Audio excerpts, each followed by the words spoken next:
Hello and welcome to another episode of the Ice Cream for Everyone podcast. This is your host, Willem Vanderhorst. All right, so it's been a couple of weeks. Last time you've heard a lot of my voice, just trying to, well, not trying, but just explaining what was going on in August. So this time I'm just going to cut it very short, just make a very short and sweet introduction so you can move very fast to the guest that you really want to hear about. And for those who did check out the August foreshadowing, thank you very much for listening and thank you very much for your patience as I'm lining up new guests. And I'm very glad I've confirmed another exciting guest today for the next episode. But more to the point, today we have a very exciting episode in the world of creating a new business and looking for a new job, and starting with the area of planning and strategy and marketing communications, but extending all together in how do you look for and how do you hire specialists and experts in sort of their field. And I had a conversation with Frank Striefler. Frank has a really quite illustrious and extensive background in marketing, brand communications, planning, and strategy, and has created a job matching site inspired by dating sites called Siftly.com. And we had a really great conversation finding out about the platform, where it comes from, what it's about, the challenges he had to face when he was looking for experts in certain fields when he was hiring, as well as challenges when he moved from Germany to the US looking for a new job. And I share some of my own experience looking for a new job in the US and what that looks like, and the future of the job matching site itself. So it's a new idea, and there's a lot of creation and creativity that we're talking about in terms of both coming from the strategy environment as well as creating a new business as well as looking for a new job. So there's quite a lot in the conversation. I hope you enjoy it.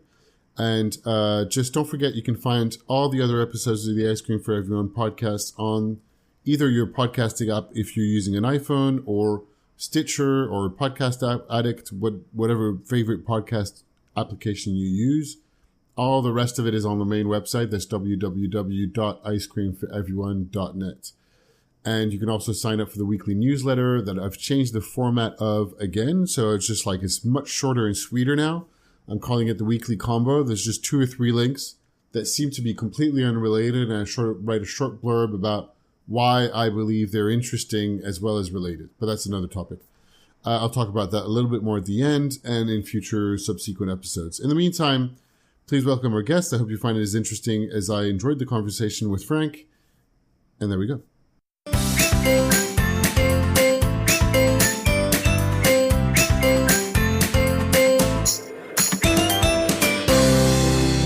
Welcome to the show. Thanks for having me, Willem. Thank you very much for making time. I really appreciate it. I was looking forward to this conversation. Absolutely. Likewise. Excellent. All right.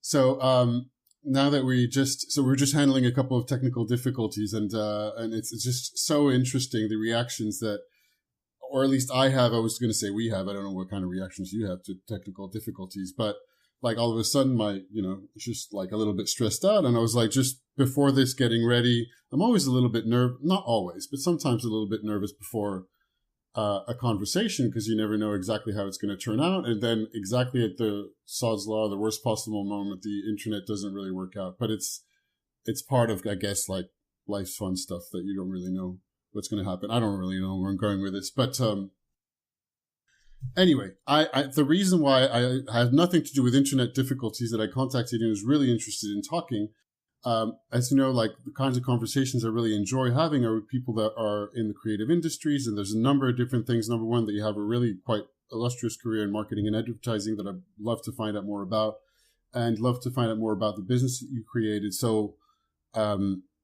let's just get stuck in. But first things first, I noticed immediately, which I'm sure you've heard before, is that you have a bit of an accent. So I was wondering where you're from.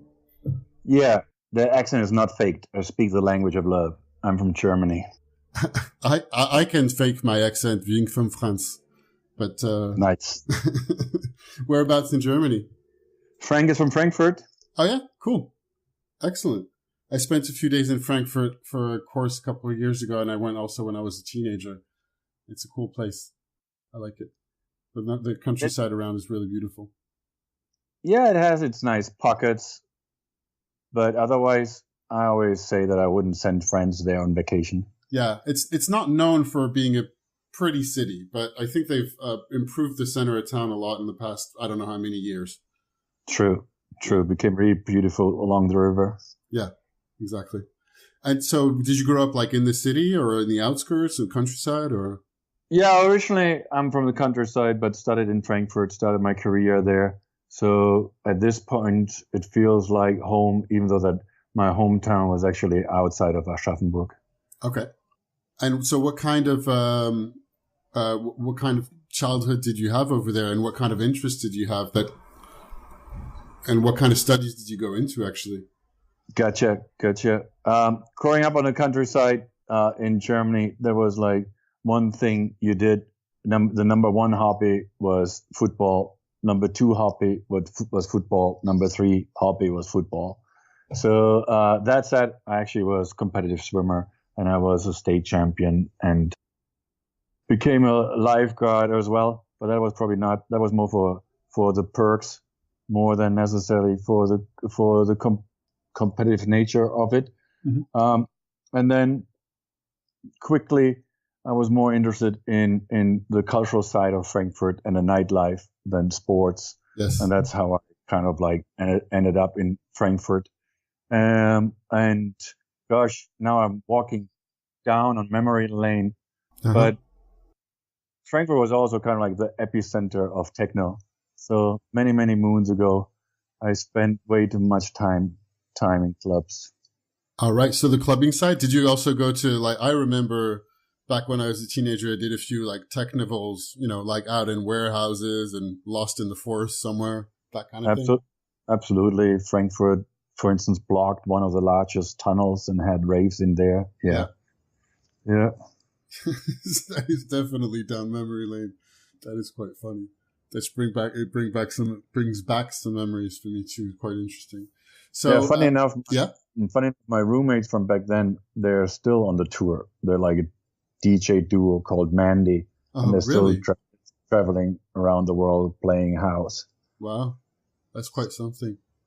And so, did you have a particular, like, in terms of being? So, would you say you're quite competitive then on the sports side of things? I was just wondering about that. I don't know whether I would say I'm quite competitive, but I guess since I'm hating to lose at the end, that would be yes, yeah. And did you have like a bit of a creative streak as well? Or is that something you were interested in, going towards the creative industry? Is that something that you kind of knew that you're interested in, or how did that come up? Right. I actually got my bachelor in business, and so advertising was kind of like the most creative side within the business world. Right. But being colorblind myself, which is, by the way, a wrong term. Nobody runs around like a black and white TV channel. Mm-hmm. Being colorblind or color insufficient, that kind of like dumped my creative side pretty early. Even though that I think in today's world, being a strategist has never been more fun and more creative than nowadays. Yes. Yeah, and I absolutely agree. And it's one of the things that particularly interests me in the conversations that I have with people is looking at whatever the creative process is, whether you're a creator or an artist. But I also really think on the strategy side of things, there is a lot of creativity involved in creating and thinking of models to lead to business, solving challenges and business challenges or communication challenges or brand challenges. So that's a really interesting thing. So did you study, so the studying business, was that in Frankfurt, or like were you already in the States then? Or Correct. And back in the days, Frankfurt and Hamburg were the two kind of like main cities for advertising agencies. So, and since I guess I was a little bit athletic, I started my career on Adidas and moved then over to Puma. Before I actually went to the client side. After, with all due respect, and I hope my old client doesn't hear that, after feeling that I've done the client's job practically, I tried to go on that side of the fence, and found it very, very interesting in terms of like integration, but I also felt it was maybe not quite as exciting than the agency world, with clients, as most agency people know, spending most of their times in meetings. And I actually then came to a realization it's a massive luxury that strategists can actually spend the majority of time to think about solutions rather than being in meetings. And probably the biggest challenge as a manager I always had was allowing my team to have the time to think and for them not to get sucked into the vampire time the meetings represent. Yes. What did you find? That's a very interesting topic, and I don't know if there's any magic bullet to this. I don't think there are, but it's a really interesting point because it's a culture, and I think it's interesting to look at it from this lens of here in strategy. But it's probably, I would say, I don't know if you agree that it's an issue that is bogging down a lot of the business world everywhere, to be spending a lot of time in meetings rather than actually getting to have more time to get things done, whatever your job might be. Right. I mean, I've seen a few things that sound pretty interesting. Like for a short period, the president at Chai a Day tried to have meetings just for 45 minutes, which I thought was a fantastic idea because you practically can do anything in 45 minutes. You can do in 60 minutes. And then you have 15 minutes to actually cleanse your palate or check your emails and be more present for the next meeting. I thought that was interesting. I'm not 100% subscribing to, who is it, P&G, who only talks about what's on the agenda. And I like to things to be a little more fluent and more solution oriented. Mm-hmm. So if it takes a detour to get from A to D, then fine with me. And then there was like another agency many, many moons ago in Germany, one of the best agencies back then, who's not around anymore. But they actually had only stand-up table, only standing tables. So you could, in conference rooms, you couldn't sit down. And their attitude was like, a meeting shouldn't take longer than you can actually be standing up. So I haven't experienced that firsthand, but I love my stand-up desk. So I was intrigued by that. Yeah, that is quite interesting. I kind of like the idea of finding external things to reduce the meeting time and get things moving in different directions. Cool. Exactly. That's great. And so how did you, or when did you move from Frankfurt to the US, I guess? The first time... Actually, I don't know if you moved anywhere in between. Sorry to cut you off. But... Sure. The first time I moved to the US was when I went to Berkeley to get my master's degree as a postgraduate. And then I actually went back to Germany after I got the call from Nike, and I went back to the client side, which I never regret, because I would argue that Nike is actually potentially more creative than most advertising agencies if you don't limit creativity just to storytelling. Mm-hmm. And then I went to London to be the European marketing director on EA Sports before going back to San Francisco and going to New York, as everybody should do once in their life, working at Berlin Cameron back then when they were like agency of the year. Before I then went back to the West Coast, aka Best Coast, to LA to help start Media Arts Lab on a small brand called Apple. Yes, that's quite as I said at the beginning, that's quite the career. It's really impressive. And I think it's great that you were talking both about being on the client side in marketing and being on the agency side. And there's people who listen to this who might not be in either side or might also be like either working in different industries or also interested in getting into it, which we'll get to later talking about the job side of things. But I'd love to hear your perspective on what kind of differences you think are happening on the client side versus the agency side, and what kind of people might be more interested in either one or the other. What do you think? Right. I don't know whether I have like a one-size-fits-all answer here, because I think it depends. So I would say most people with a creative side wouldn't be well suited on the client side. Just the other day, a friend of mine gave me a good line and I can't recall it exactly verbatim, but many clients don't know actually the difference between good and bad work. So the challenge is not so much anymore to create good work. The challenge is actually to sell good work. But then on the other hand, I think there are a few clients and a few industries that actually challenge the conventions of like what creativity is and truly are actually more creative than advertising agencies whose responsibilities are still kind of like more in the marketing communication side.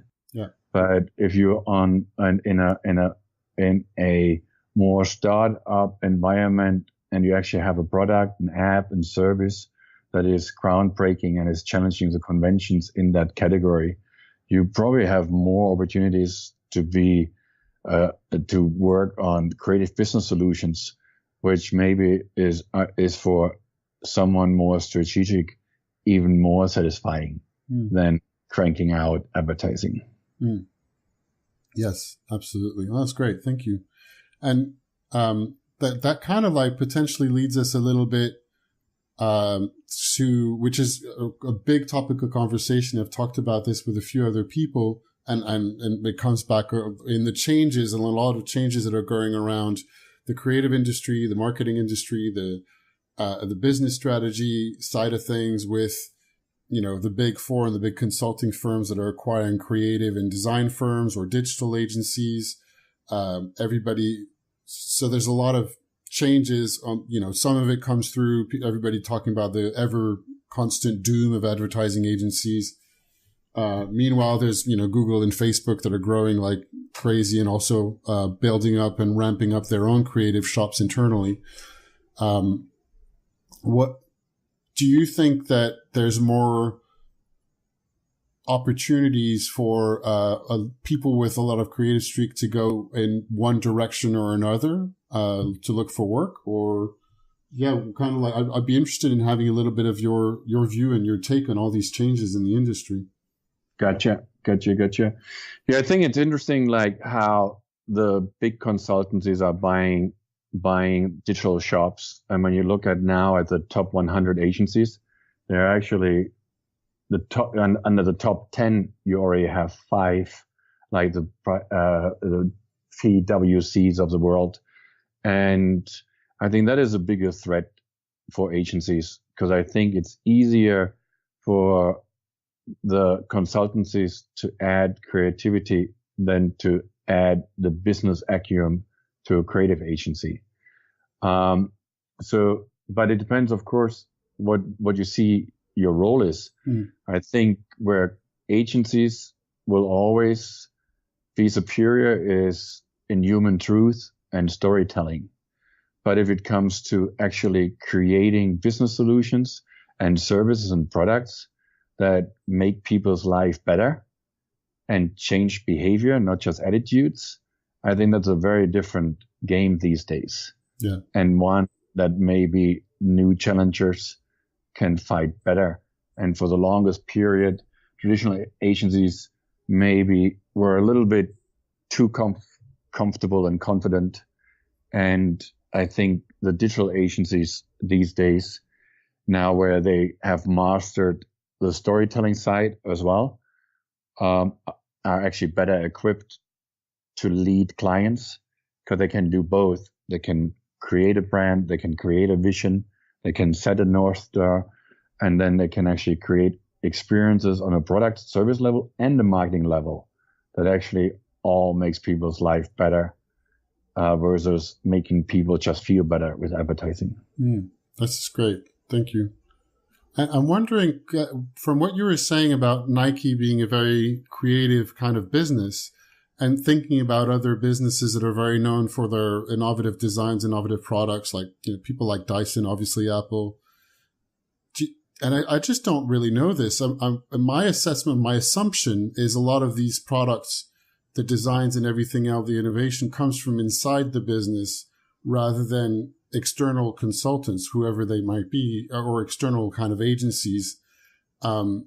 Do you have any idea on like how many of these consultants really come up with very new innovative products versus internally within businesses?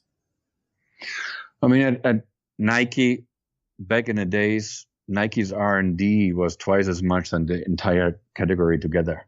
Wow. So I would give Nike Kitchen, at least back in the days, a lot of credit. In today's world, I would not necessarily bank on one or the other side.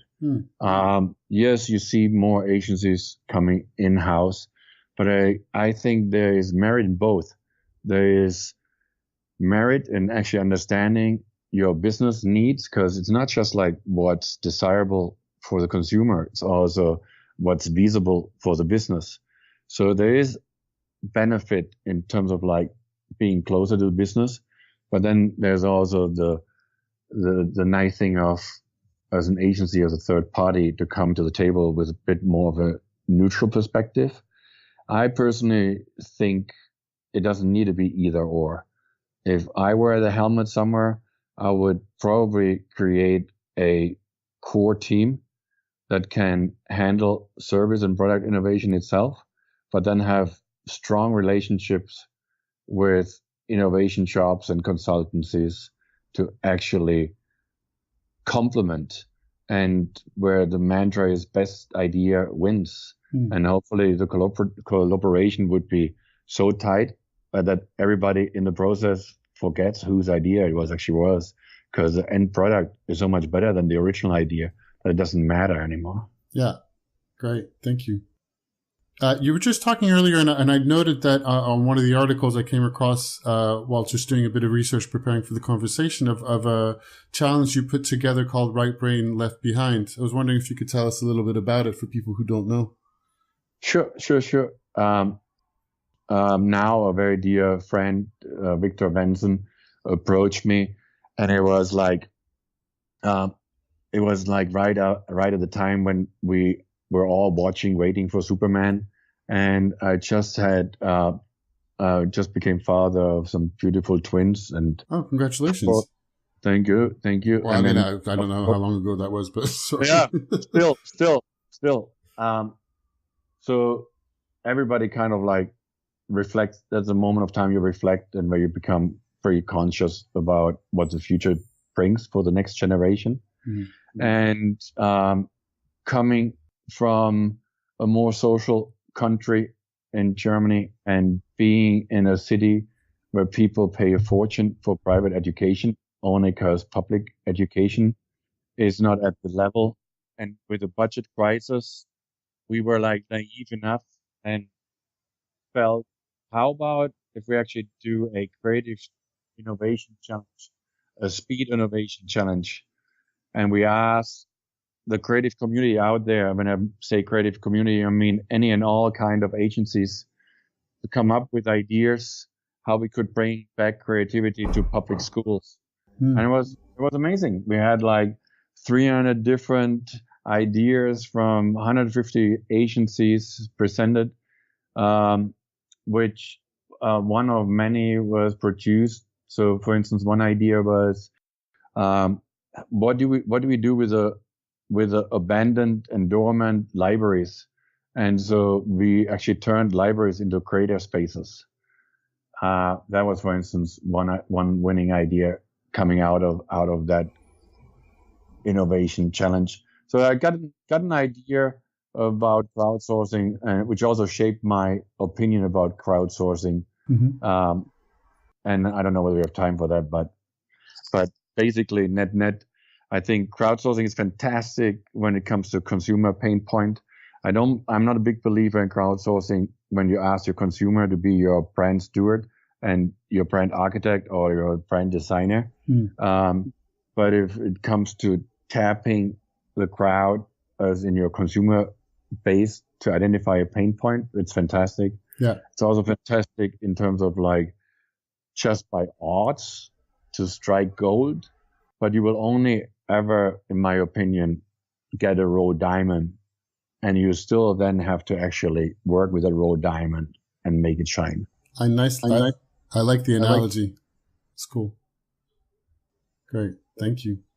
All right. That sounds like a really exciting project. It's cool. All right. So, and let's just get into Siftly a little bit. I'd love to hear. So Siftly is the job search platform that you created. I'd love to hear just basically what it is to make sure that everybody knows what it is in case they don't know, and Sure. and how it all, where it all started, and where does it come from? Sure. I would refer to it more as a job matching site. A job matching site. Job search or job board. That's the biggest differentiation, that we take the work out of finding work, and that you do not need to search. It's like you need to just set your profile up once and you're done. So how it started was practically have experienced a massive pain point from both perspectives, as a candidate and as a client, as a hiring manager. As a hiring manager, I felt that the hiring process was too long. And especially in today's world where you don't plan ahead anymore, you don't have the luxury of budgets to plan ahead. It's all based on client immediate business needs. It's all hourly based. So the moment you get actually a position approved, you needed that position weeks, not to say months ago. So I was a bit frustrated in like how long the process takes to get actually candidates. They're like, especially in strategy, they're like some fantastic recruiters who do a fantastic job in helping you to find the best talent out there. But I also wanted to democratize the industry. I didn't want it to be about who you know, but what you know. I didn't want it to be about what recruiters you know work with and what recruiters believe in you, or what recruiters you even know about it. And so democratizing the game was one aspect. And then from a candidate perspective, while I would argue that I was pretty well connected back then already, I still missed out on opportunities and I had then sometimes conversation with people, and I was like, so how come that I never got a call? And people were like, I thought you work on Apple, you wouldn't be open for any new opportunities.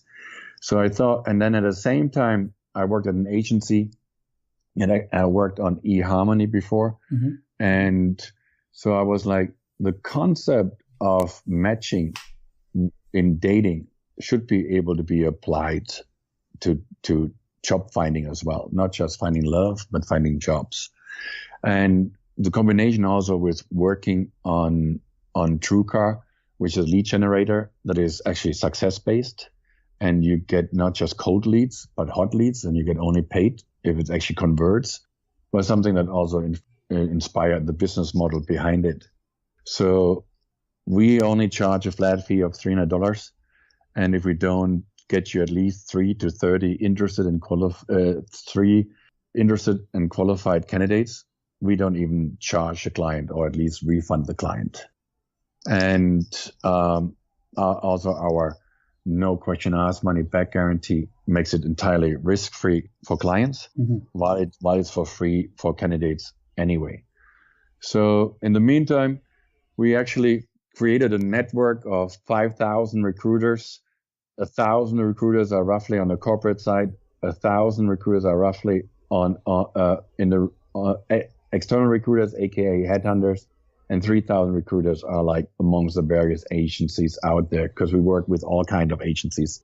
You name it: full service agency, digital agency, social agency, digital agency, PR agency, brand consultancies. We work with all of them. And of those, so far, we have about 500 recruiters who posted roughly 800 jobs since we launched 1.5 years ago. Wow. And you started on specifically just well, actually, because I think you started just working and looking for people who work in strategy. Correct. So because of my network, I was approached rather frequently on like whether I can help to find a candidate and whether I know someone would be interested in a new job. And at some point I was like, I need to have that be automized. It takes up too much of my time to give people a favorite. And I was actually more driven by just giving the community a tool. So I created an MVP, a minimum viable product, and put it out there, crossing the fingers, not knowing whether anybody will show up, because in today's world, only because you build, it doesn't mean that people show up, right? Yes. And then I had no business in doing that business. I'd never been in recruiting. It could have been that it flopped, that everybody would have turned around and would have said, I told you, I could have told you, this makes no sense. Or that my guts was right, that there is a better solution. And that there are too many naysayers saying, why do you need Uber? We have cabs. We don't need it. Why Airbnb? We have hotels. We don't need it. So I trusted and believed that I found a better solution, at least for 80% of all job searches out there. I trusted that at least to see whether you even a fit on paper and whether it's worth to talk to each other. There are actually primarily 5 criteria. It's A, what department are you working on? Like, are you in strategy? Are you in account management? Are you in media? Are you in project management? All departments we're currently serving, and we're extending into production next. Then within the department, let's take strategy. What is your role? What is your specialty? Are you a brand consultant? Are you an account planner? Are you a digital planner? A social strategist? We have 15 different specialties. Next thing is category experience. Clients love that we actually allow them to pick category experience. I always encourage clients to pick them as nice to have, not as must have, because I still believe that strategists in general are such fast learners that we can wrap our head around an industry really fast. And I'm a big believer in the is it the Medici effect, where you actually can learn more from other categories than within the category. So a big believer in that. So I encourage clients to not necessarily be stuck with category experience. But then again, there are very intrinsic categories. Automotive, healthcare are categories where previous experience is very beneficial. Beyond that, location, not just where you are right now, but where you want to move to next. And maybe the biggest one is also salary. So we're actually asking, what is your desired salary? And we're asking clients what the salary budget is. We never publish it. We never communicate what the candidates expect. We never communicate what the client's budget is, but we use that as a hidden criteria in the background. So the nice thing now is when you come to the table, you don't have that awkward conversation any longer. As in like, oh, we just fell in love with each other, but oh, we just realized we can't afford each other. Yes. So that is taken entirely out of the equation, and you can go from a good fit on paper straight into, are you a good fit when it comes to personal fit and cultural fit? And here is where I think the human touch can never be replaced. I think that's where the interview process, regardless on what tools are out there, will probably in the mid to short to midterm not be replaced. Until robots replace us, probably. Exactly. Yes. That's really great to hear you talk about the categories, industry categories you have experience with, because it's one of the points I was interested in talking with you about. I really love the idea of matching and the idea that it's like a more automated, and I really love the inspiration coming from dating sites and even just the clean experience of the website. What I found really interesting is, so I've just recently moved to the US, and so I've used it. It's interesting because, and maybe this is just me, like, because I've done so many different things. I'm a bit more of a jack of all trades. So, I started on digital strategy, but I've also worked on other things in personal development before.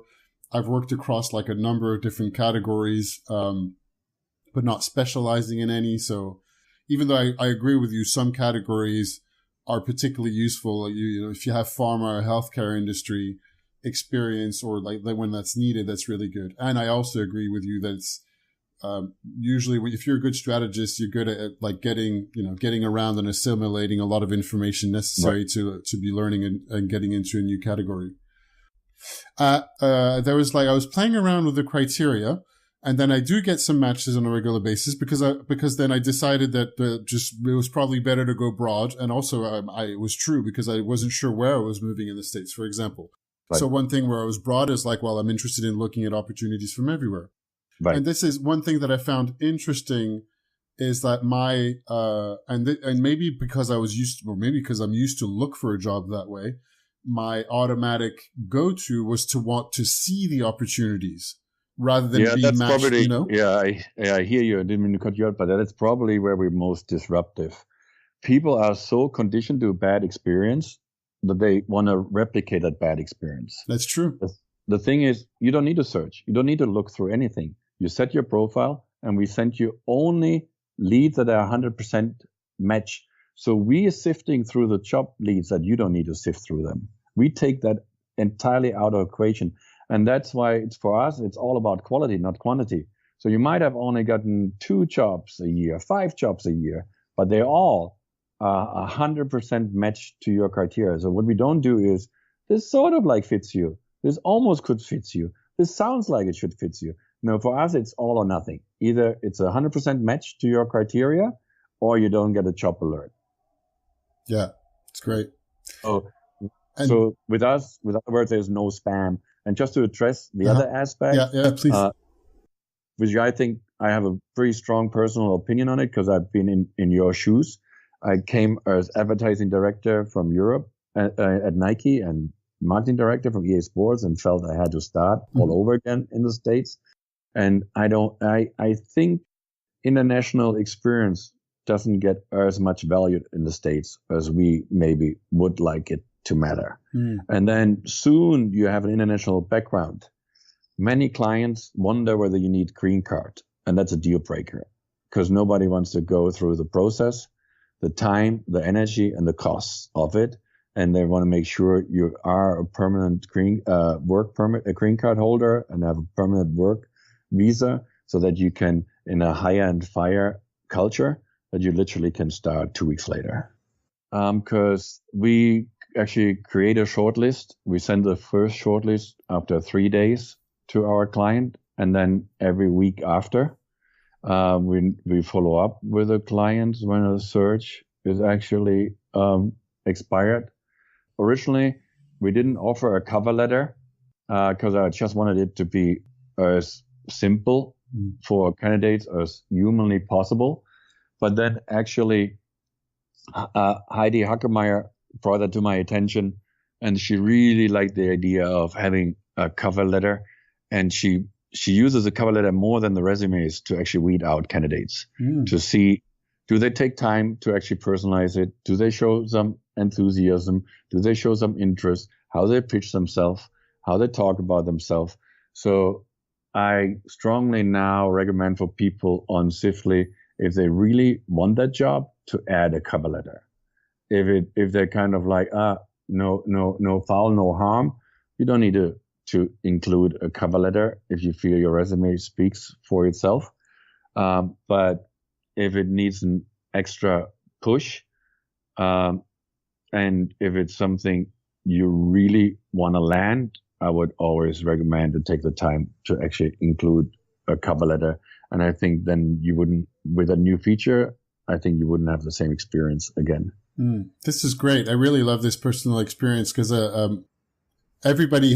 different people have different ways of approaching recruitment. And now you probably have a lot of experience around that. Like my immediate tendency would be to think that, my CV can speak for itself. And I actually, funny enough, I actually worked in recruitment I had a short stint that I used as a stepping stone to get myself into strategy, which is a whole story in itself. But anyway, and I found in my experience dealing with clients that not that many of them were reading cover letters, but then it really depends.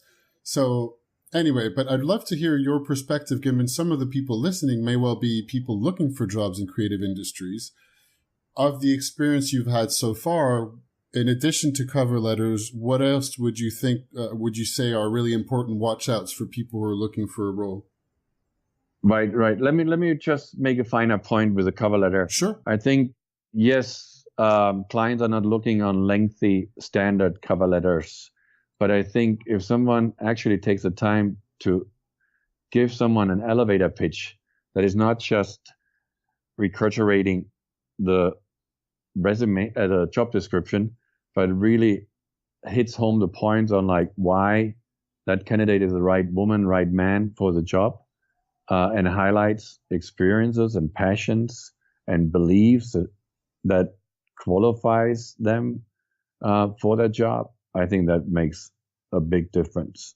And then to address another thing you said early on, that you never heard back from clients. Yes, I must say, if any client listens to that, I wish clients would take more time and give candidates a courtesy and say, thanks, but the position is not open any longer. Thanks, but we found someone who was qualified even better. But we all know how strapped we are for time, right? Sure. We all know how hard it is to do that extra step. So here's how we automate something. We actually offer a thumbs up and thumbs down feature for clients. So this means clients can actually track who they screened and who didn't pass a sniff test. And if you get a thumbs down, now candidates get the notification, say, sorry, the stars are not aligned. Hopefully we find you a perfect match soon. And if someone gets a thumbs up, that normally means that if it's posted by the HR person, that the hiring manager or internal recruiter, that the hiring manager is getting it in front of him or her, or that actually the hiring manager posted it and considers to give that person a call. Yeah. So then we notify candidates at least and say, hey, good news, you passed you passed the first step. Great. That sounds like a really great feature. Thank you. Is there anything else that you recommend for people who are like looking for a role, or maybe even, some of the more junior, younger people, or people who are trying to break into the industry to be noticed? I'm sure there's lots of advice out there, but I'd love to hear what you think is the most valuable. Sure. I would answer that in two different ways. For the more senior ones, especially on Siftly, I would recommend to actually have a rather tight profile. Geographic preference is different if your heart is not set where to move next. Yeah. And if you're open to move somewhere where you might not think about moving for the right opportunity. I don't think that most people have Portland, for instance, on top of the list, but I know many people would move to Portland for Wyden, right? Yeah. So that is a different story. But what I would recommend for people when it comes to roles, the 15 specialties we have, only to pick those that are seriously considered to be an expert. Because if we don't look on paper like an expert in it, the chances are you will not get a call. So I don't want anybody to get their hopes up wrongly. And Siftly is a platform for specialists. Clients come to us because we have the most specialized talent pool, because we only work with agency people. And so far we have 4 departments. And so I think it's important for people to realize you might get fewer leads, but the leads you're getting are exactly what you're looking for. And that's one. For more younger candidates, my experience is that most companies don't invest into junior positions in posting jobs. So even though that Siftly is only $300 per post and it's success based, we don't get many entry level positions. At least most ones 1 year experience. So to break in, I cannot recommend anything more than making sure whether you can go to VCU Brand Center, whether you can do a Miami ad school boot camp, and then first-hand experience, get your internships under your belt and kill it at an internship that company wants you to come back when you graduated. I think that is, for me, the most successful way in. Got it. Thank you. And is there anything that's coming up, or like either other features you'd love to highlight? And I'd love to know if there's anything coming up that you want to point out that's coming up on Siftly or changing or. Yes, news. Absolutely. Yeah. Thanks for asking. So yes, while we launched in strategy exclusively 1.5 years ago, and while we currently only do full-time, but now we do client services, aka account management, project management, and media. We actually will expand into production next month as well. And then maybe even more important for your listeners, we actually will launch a freelance version. And again, we do the same approach that we launch it exclusively for strategists first. So we will launch Siftly Now, and that will be tailored and catered to freelance strategists and consultants out there. That sounds pretty exciting, particularly like playing back to the point that you were saying that I completely agree with on some of the pain points when you're a hiring manager, or when you are a hiring manager, on like the change in the pace, like budgets are happening now and yesterday. So to be able to have a solid platform where you can find freelancers and vice versa. I mean, including myself, when I've been working as a freelancer for the past few years, it's always touch and go whether people are thinking about you at the right time or not, whether you're getting the right recruiter give you a call at the right time or not. So having a consistent platform would certainly be really, really helpful in that area. That's great. Yeah, I'm excited about that. I think there are platforms for creatives out there, but there's not the same platform for strategists or even the other departments we serve, which I call the underserved departments. And so yeah, I'm excited to launch that. And yeah, we'll hope we have similar success as with a full-time version for it. Fantastic. Especially when you think about, like, we are in the gig economy, right? Yes, exactly. Like, it's anticipated to have like a 40% freelance base by 2020. And that is a statement that is not even industry specific, but I think the agency world will actually lead the charge, and you see it in production already. So yes, we think there's a big need for it, and hopefully it will be a great tool for the community. Great. Sort of just jumping back a tiny bit as well, I was wondering on the matching criteria / I don't know if it's meant to be matching criteria / I'm going to say algorithm. I don't think it's the right word, but whether you tweak and experiment with it, and whether you're looking at adding more different things that you might, or is it like set the way it is and it's working great? Gotcha. So we actually have different matching criteria for different departments. So yes, we tweak it constantly. Once it's launched, it's hard to change, right? Because look at like strategists. We have over 6,000 strategists on our platform. It's really hard to go back and ask 6,000 people to change a profile because you might have changed a feature.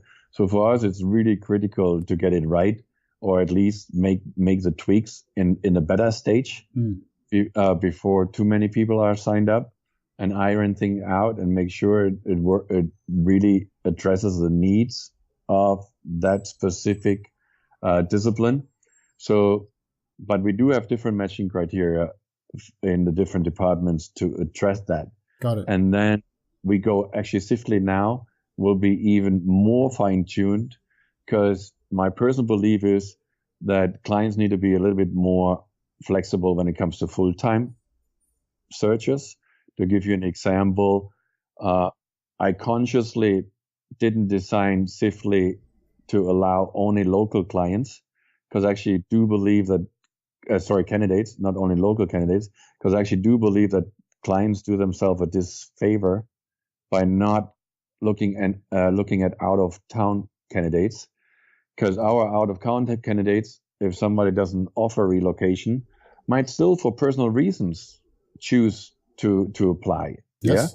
Yeah, there are many people who, for personal reasons, family reasons, lifestyle reasons, whatever other reasons, want to move to a different town, and even would rather bite the bullet and move on their own dime than missing the opportunity to live in that city, or are so passionate about that agency that they just want to make the right career move.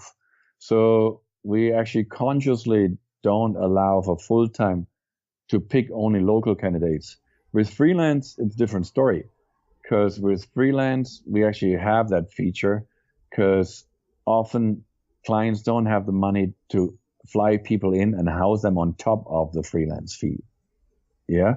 So we will allow to actually have local clients only. But then one big switch we do with Siftly Now, the freelance version 2, is with the regular Siftly, you need to be 100% match, or you can't apply, and you won't be submitted.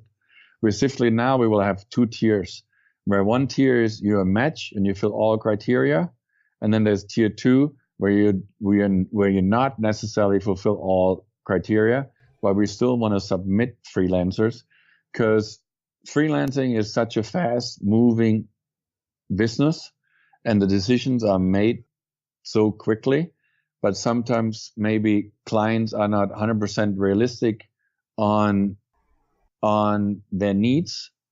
And so we want to make sure that they understand who is available there. So if they need to, when they realize, you know what, maybe we need to be flexible. Maybe it's not just on site. Maybe we need to get the right person. We rather want to give somebody an opportunity to work remotely. You know what? Maybe we didn't realize that we actually need to pack a few more dollars on the freelance fee to get the right candidate. So Siftly Now will actually have, when it comes to submitting candidates, 2 groups: those who fit 100% and everybody else. Got it. That's really interesting. And like actually was really interesting on the side of the relocation or moving around for a freelancer. What's your perspective in actually for yourself on people working within the industry remotely?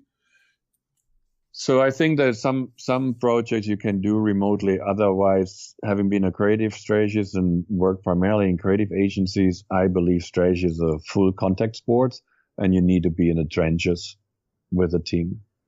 Got it. Thank you. All right.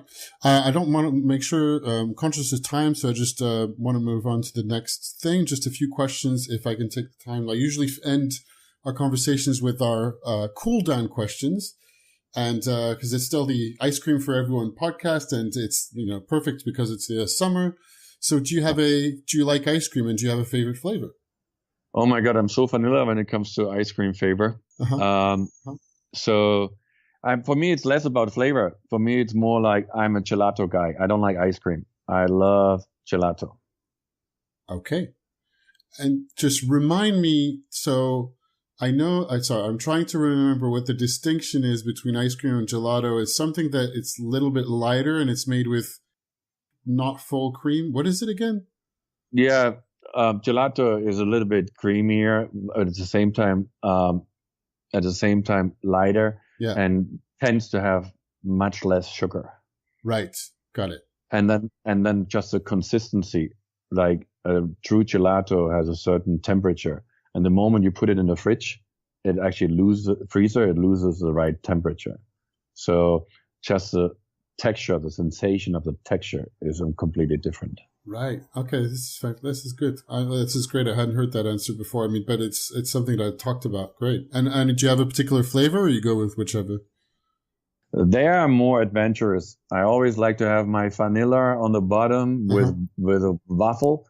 And then I always experience with anything else, whatever the particular ice cream parlor offers and what kind of like tickles my fancies.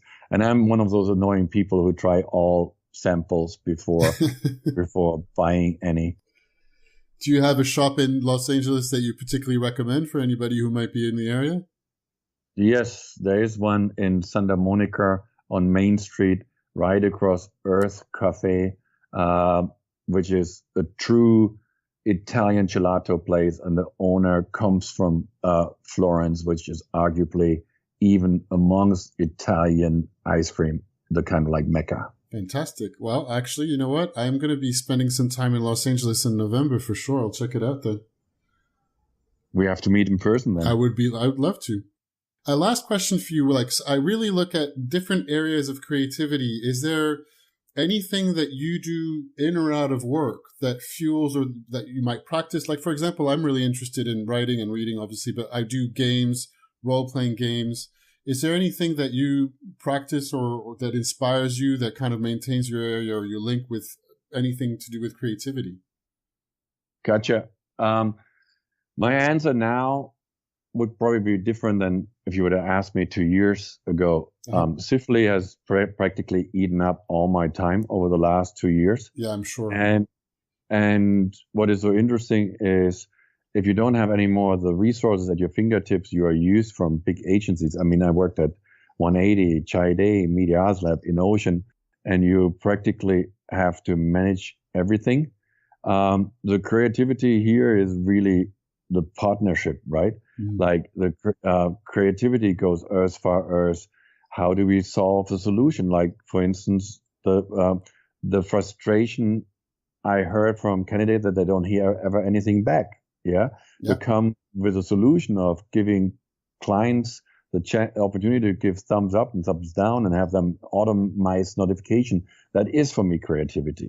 Yeah. The notion of finding an illustrator you actually love, whose style you love, but then actually making sure that illustrator understands the nuances of advertising and how the character should look like, or how the symbols representing the different departments should look like, and creating mini briefs for it and pulling inspiration for it is probably the creativity for me. I'm sadly I'm not maybe the most creative person, but maybe there is actually not so much originality anymore. And if you believe that creativity is more about connecting two dots that haven't been connected before, then I would say that is my kind of like creativity. Fantastic. And my last point, I think I'm just thinking to loop it back to the point that you made at the beginning as we had the conversation.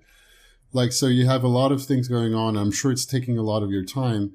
And you mentioned at the beginning the challenge of making sure that you take the time and make sure that your teams take the time to keep exploring, keep doing other things that kind of fuel the research and the work that we do as strategists to be able, and the luxury that we have to spend that time to be inspired to find solutions to creative solutions to challenges.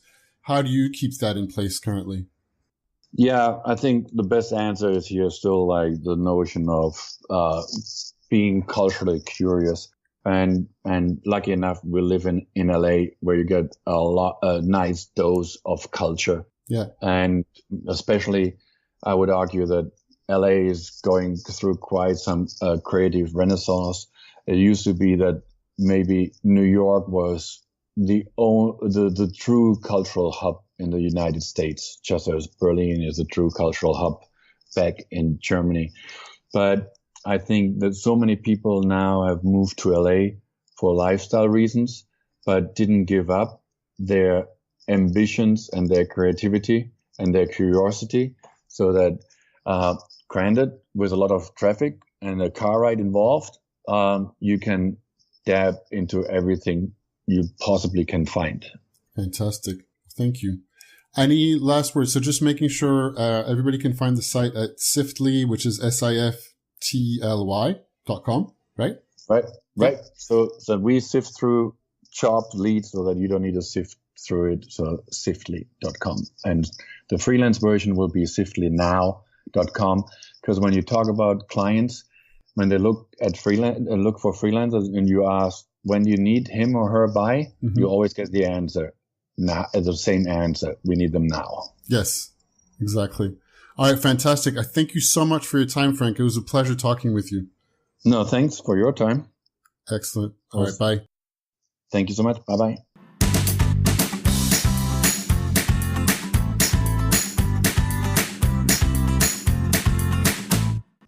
All right, already another episode.